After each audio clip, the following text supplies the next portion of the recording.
Hello കൂട്ടുകാരെ, ഇന്ന് നമ്മുടെ വീഡിയോ കേട്ടോ നല്ലൊരു കൈതച്ചക്ക പച്ചടി കേട്ടോ. കിച്ചടി പച്ചടിയല്ല. അങ്ങനെ ഞാൻ പച്ചടിൻ്റെ വീഡിയോ ആദ്യം ഇട്ടിട്ടുണ്ട്. ഇതിപ്പോൾ കിച്ചടി കേട്ടോ. അങ്ങനെ പൈനാപ്പിളൊക്കെ വീട്ടിലുണ്ടെങ്കിൽ നിങ്ങൾ ഇങ്ങനെയൊക്കെ ഒന്ന് ഉണ്ടാക്കി നോക്കി. നല്ലൊരു ടേസ്റ്റാണ്. ഒരു കാലം ചോറുണ്ണാൻ ഇതൊക്കെ മതി കേട്ടോ. പൈനാപ്പിളോട് പല വിധം ഇതുണ്ടാക്കും. ഇങ്ങനെ ഉണ്ടാക്കിയപ്പോൾ നല്ല ടേസ്റ്റ് കേട്ടോ. എല്ലാവരും പൈനാപ്പിൾ വീട്ടിലുണ്ടാകുമ്പോൾ അങ്ങനെയൊക്കെ ഒന്ന് ഉണ്ടാക്കി നോക്കി. നിങ്ങളെ വീട്ടിലുള്ള സാധനങ്ങൾ മാത്രം ചേർത്തുണ്ടാക്കണം കേട്ടോ. നമുക്ക് വീഡിയോയിലേക്ക് പോയാലോ.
അങ്ങനെ കൂട്ടുകാരെ, നമ്മളെ പൈനാപ്പിളൊക്കെ നല്ലോണം അരിഞ്ഞ് കുറച്ചൊരു ഗ്ലാസ് വെള്ളം 1/4 ടീസ്പൂൺ മഞ്ഞൾപ്പൊടിയും ഉപ്പും ഇട്ടിട്ട് നന്നായി വേവിക്കണം കേട്ടോ.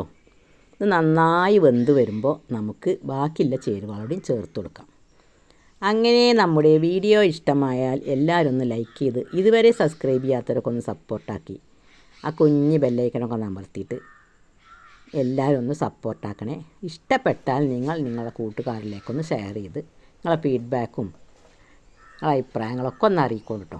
ഒരു മുറി തേങ്ങ, 2 പച്ചമുളക്, ചെറിയ ജീരകം, ഇതൊക്കെ കൂടെ നമുക്ക് മിക്സിയിലൊന്ന് നന്നായി കുറച്ച് വെള്ളം ഒഴിച്ചങ്ങാണ്ട് നല്ലോണം ഒന്ന് അരച്ചെടുക്കുക. നമ്മൾ കറിക്കൊക്കെ അരക്കണ പോലെ തന്നെ ചെറിയ ജീരകം കേട്ടോ. നിങ്ങൾക്ക് എല്ലാവർക്കും അറിയുന്നുണ്ടാവും, അറിയാത്തവർക്ക് വേണ്ടിയിട്ടാണ് ഞാൻ ഈ വീഡിയോ ഇട്ട് കേട്ടോ. ഇങ്ങനത്തെ ഒരു പൈനാപ്പിൾ പച്ചടി ഉണ്ടെങ്കിൽ പിന്നെ വേറൊന്നും ചോർക്ക് കൂട്ടാൻ വേണ്ട, ഇത് മാത്രം മതി. അങ്ങനെ പൈനാപ്പിളൊക്കെ ഉണ്ടെങ്കിൽ നിങ്ങൾ ഇങ്ങനെ ഉണ്ടാക്കി നോക്കി. അധികം ഇൻഗ്രീഡിയൻസ് ഒന്നും വേണ്ട. ഇനിയിപ്പോൾ തൈര് ഇട്ടിട്ടൊന്ന് കടുർത്താൽ മതി, തൈര് ഒഴിച്ചങ്ങാണ്ട്. അങ്ങനെ മിക്സിയുടെ ജാറിൽ ഇട്ടിട്ട് നമുക്കൊക്കെ ഒന്ന് അരച്ചെടുക്കാം.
അങ്ങനെ വെളിച്ചെണ്ണ ഒഴിച്ച് കടുകിട്ട് വറ്റൽമുളകിട്ട് പൊട്ടിക്കഴിഞ്ഞാൽ കറിവേപ്പില ഇട്ട് കൊടുത്തിട്ട് നമ്മളെ സൂപ്പർ ടേസ്റ്റിലുള്ള പൈനാപ്പിൾ കിച്ചടി ഇവിടെ റെഡി ആയിട്ടുണ്ട്. എല്ലാവരും ഉണ്ടാക്കി നോക്കൊണ്ടു, ഉണ്ടാക്കി നോക്കിയിട്ട് ഫീഡ്ബാക്ക് അറിയിക്കൊണ്ടു. അങ്ങനെ വീഡിയോ ഇഷ്ടമായാൽ നമ്മളൊന്ന് ലൈക്ക് ചെയ്ത് ആ കുഞ്ഞ് ബെല്ലൈക്കൺ അമർത്തി നമുക്കൊന്ന് സപ്പോർട്ടൊക്കെ തരുന്നുണ്ട്. നല്ലൊരു ടേസ്റ്റാട്ടോ. നിങ്ങളിങ്ങനെ ഉണ്ടാക്കി നോക്കി പൈനാപ്പിൾ വീട്ടിലുണ്ടെങ്കിൽ. പിന്നെ പൈനാപ്പിൾ കൊണ്ടും എല്ലാം ഉണ്ടാക്കും കേട്ടോ. അങ്ങനെ മാങ്ങ കൊണ്ട് ഉണ്ടാക്കും, വെള്ളരിക്കൊണ്ടും കുമ്പളം കൊണ്ടും ഒക്കെ ഉണ്ടാക്കും കേട്ടോ കിച്ചടി. പക്ഷേ അതിലേറെയൊക്കെ ഒരു ടേസ്റ്റ് ഇത് കേട്ടോ, നല്ല ടേസ്റ്റാണ്.